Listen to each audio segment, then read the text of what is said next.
इंतजार की घड़ियां समाप्त। कौन होगा मुकद्दर का सिकंदर, और जो जीता वही सिकंदर। आज इसी पहलू पर और इन्हीं पंक्तियों के बीच में हम बात करेंगे। पहले अभिवादन स्वीकार कीजिए, मैं हूं आपका दोस्त बालकृष्ण भाविस्का। आज बात करने के लिए मैं जा रहा हूं उस मुद्दे को लेकर जिसको लेकर कौतूहल है, और मेरा आज का विषय भी मैंने कहा है कि जो जीता वही सिकंदर। लेकिन मैदान जंग में वही जीतता है जो सूरवीर होता है, और वही जीतता है वो योद्धा के साथ जिसमें शौर्य भरा हो, और जो शौर्यवान होता है वही विजेता कहलाता है, और वही मुकद्दर का सिकंदर होता है, और वही बाजीगर भी होता है। इसी बात को लेकर आज आप लोगों के बीच में मैं आया हूँ। आज बात करते हैं कि बड़वानी जिले की चारों विधानसभा में आखिर ऐसी क्या परिस्थितियां बन गई कि मुखनायक ने ऐसे सभी लोगों में से कुछ लोगों को ही चुनकर सामने खड़ा कर दिया है, और कौन किसके सामने होगा, यानी वर्सेस, यानी कि भारतीय जनता पार्टी से कौन होगा, कांग्रेस से कौन होगा। केवल दो ही पार्टियों के बीच में बात होगी। अन्य पार्टियों के संदर्भ में भी अलग से वीडियो बनाया जाएगा जिसमें जयेश की भी बात होगी। इसलिए कोई जयेश के भाई, या कोई आम आदमी पार्टी के भाई, या कोई बहुजन समाज पार्टी के भाई या बहन, आप नाराज ना होए, क्योंकि आपका भी नंबर आएगा और अच्छे दिन सबके आएंगे। आज केवल बात करेंगे भारतीय जनता पार्टी और कांग्रेस पार्टी की, वो भी बड़वानी जिले के संदर्भ में।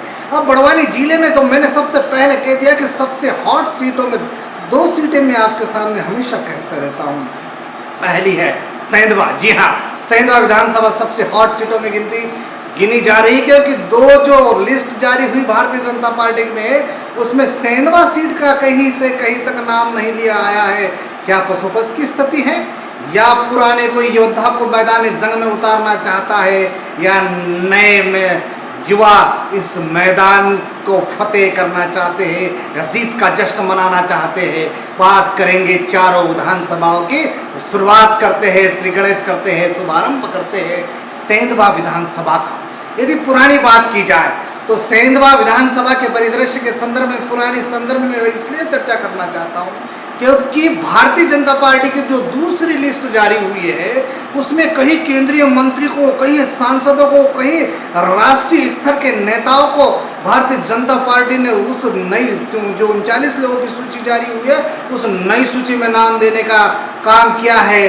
तो क्या इससे राजनीतिक विश्लेषक या आम जनता ये कयास तो नहीं लगा रही कि कहीं भारतीय जनता पार्टी अपना मैंडेट तो नहीं खो रही, या भारतीय जनता पार्टी फिर उन पुराने चेहरे और कद्दावर चेहरे को सामने लाकर और कुछ नवाचार करना चाहती है, या भीमराव राज्य जो कभी मध्य प्रदेश हुआ करता था, वो जो उत्तर प्रगति कर रहा, जिसने पंजाब और दिल्ली जैसे बड़े राज्यों को भी पीछे धकेलने का काम किया, और वो जो विकास नीति है उस विकास नीति से आगे होने का काम मध्य प्रदेश करना चाहता है। इसलिए शायद कद्दावर नेताओं को पीछे न करते हुए उन्हें आगे बढ़ाकर फिर शिवराज या फिर मोदी के नाम पर पुनः भारतीय जनता पार्टी मध्य प्रदेश में शामिल होना चाहती है। मैं उस क्षेत्र की बात करें, उस भूमिका की बात आपसे नहीं करूंगा, मैं सीधे पॉइंट पर आता हूं, सेंधवा विधानसभा की बात करता हूं, और अंतर सिंह दादा आर्य के संदर्भ में चर्चा करना चाहता हूं कि अंतर सिंह दादा की जो परिपाटी है,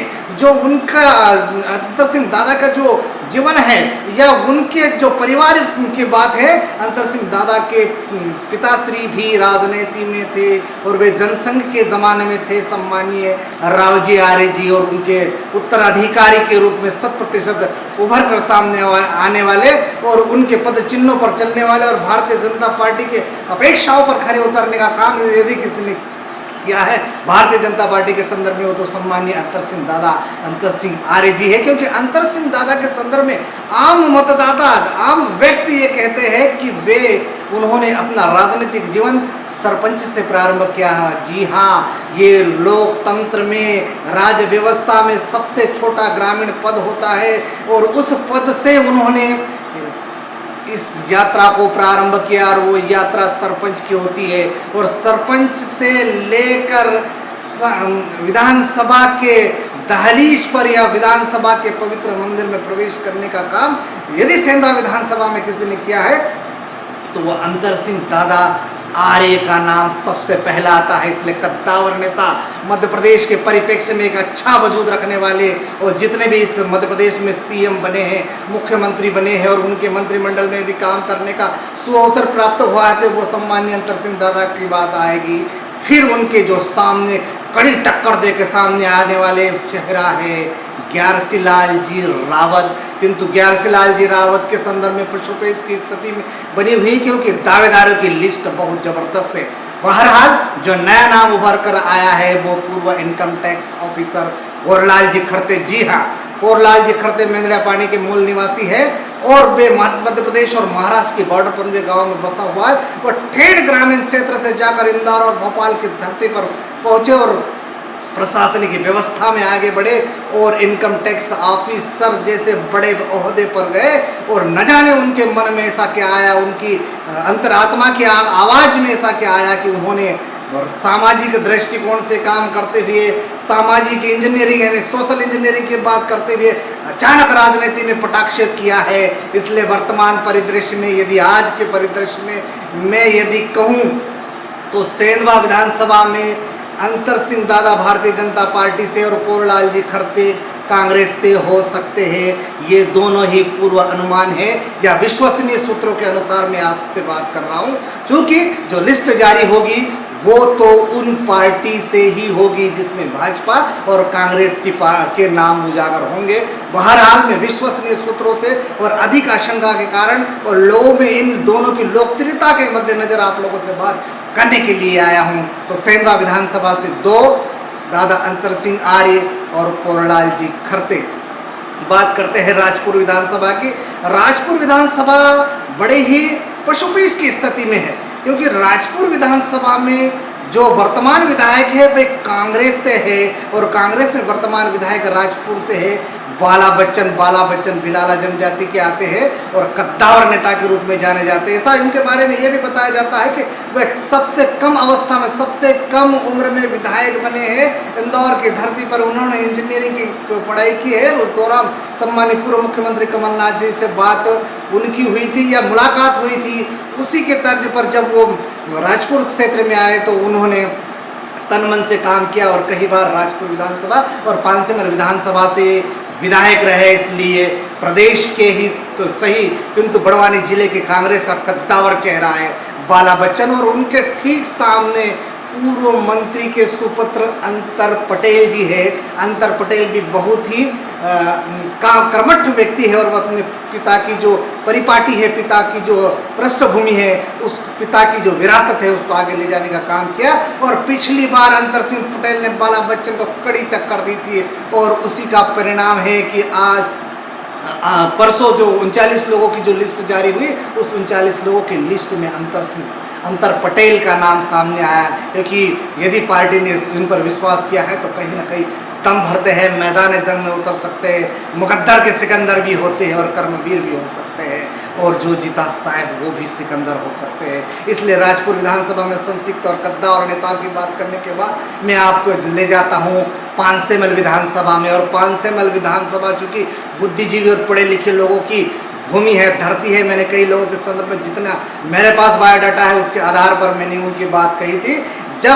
जब ये बात मैंने ये यूट्यूब के माध्यम से या मुखनायक के माध्यम से दर्शकों तक पहुंचाई तो कई दर्शकों ने उस पर प्रतिक्रिया दी और उन्होंने कहा कि दीवान सिंह पटेल भी वेल ग्रेजुएट थे और उन्होंने उच्च अध्ययन किया है। बहरहाल जो पांसेमल विधानसभा से किसी को सीट दिया है उन्हें जिम्मेदार व्यक्ति समझा है, कद्दावर नेता समझा है और रणवीर समझा है। इसलिए शायद श्याम बर्डे में सारी विशेषता है, इसलिए बड़े बड़े जो दावेदार थे उनको दरकिनार करके, उनको किनारे पर कर श्याम बर्डे ने अपना लोहा मनवाने का काम किया है। इसलिए श्याम बर्डे युवा चेहरा होने के साथ एक कद्दावर चेहरा भी है और एक शिक्षा जगत से जुड़े वाले बुद्धिजीवी व्यक्ति है। इसलिए श्याम बर्डे भी एक अच्छे योद्धा के रूप में सामने आ सकते हैं। किंतु उनके सामने भी कांग्रेस के युवा चेहरा प्रकाश धूर सिंह खेड़कर जी, वे भी MBA के अध्ययन किए हुए हैं।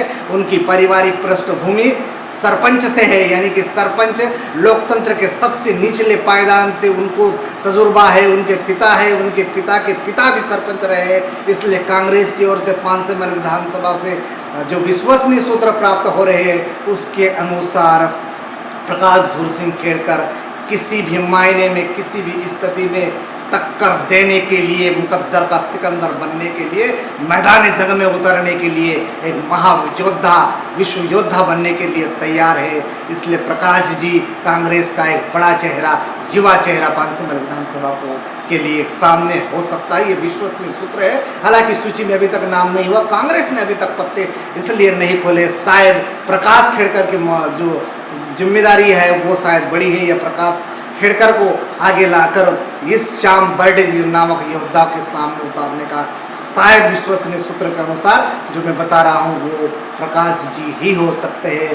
और आखिरी है बड़वानी जिले की आखिरी विधानसभा यानी बड़वानी जिला मुख्यालय जो है राजनीति की आखिरी धुरी, क्योंकि वहाँ से बड़वानी जिले की राजनीति की आखिरी धुरी यानी वहाँ से धार जिला और माँ नर्मदा का आंचल है। इसलिए बड़वानी जिले में जो कद्दावर नेता है प्रेम सिंह पटेल है, और प्रेम सिंह पटेल इतने ऐसे स्वभाव के हैं कि वे अपने काम के लिए, बड़वानी के विकास के लिए अड़ जाते हैं, और ऐसे कई इस समय पर भी वे अड़े हैं, जिनके फलस्वरूप आज उनके जो सुपुत्र है बलवंत जी पटेल बड़वानी जिला पंचायत के अध्यक्ष है।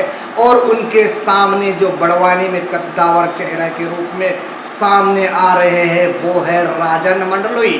जी हाँ, राजन मंडलोई एक कद्दावर नेता होने के साथ साथ एक सबसे बड़ी बात, पिछली बार जब इस देश के प्रधानमंत्री सम्मान्य मनमोहन सिंह जी थे तो उनके जब उन्हें कांग्रेस से वोट प्राप्त हुआ, राजन मंडलोई जी को मैंडेट मिला, उन्हें प्रत्याशी घोषित किया, तो प्रधानमंत्री मनमोहन सिंह जी उनके प्रचार के लिए आए। और जो 2018 का चुनाव हुआ जब वो निर्दलीय के रूप में जंगे मैदान में उतरे तब भी दूसरे स्थान पर रहे। इसलिए प्रेम सिंह पटेल जो वर्तमान में पशुपालन मंत्री हैं उनके सामने यदि कोई ताल ठोक कर खड़ा है तो वो है राजन मंडलोई, जो कि ये नाम भी मैं विश्वसनीय सूत्रों के आधार पर बता रहा हूँ।